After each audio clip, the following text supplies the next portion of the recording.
സർക്കാർ ആശുപത്രികളിലെ ഹൃദയ ശസ്ത്രക്രിയ പ്രതിസന്ധിയിലേക്ക്. സർക്കാർ പണം നൽകാത്തതിനെ തുടർന്ന് ഉപകരണങ്ങൾ തിരിച്ചെടുക്കാൻ ഒരുങ്ങുകയാണ് വിതരണക്കാർ.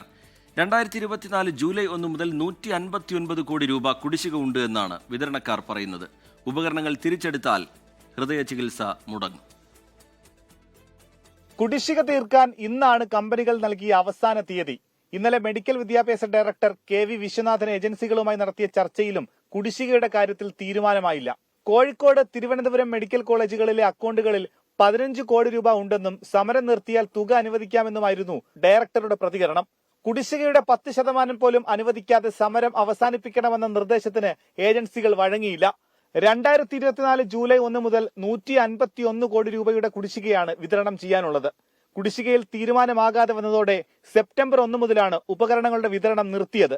ഇതിനിടെ ഹിന്ദുസ്ഥാൻ ലൈഫ് കെയർ ലിമിറ്റഡിൽ നിന്ന് മുഴുവൻ ഉപകരണങ്ങളും വാങ്ങാൻ ആരോഗ്യവകുപ്പ് നീക്കം നടത്തി.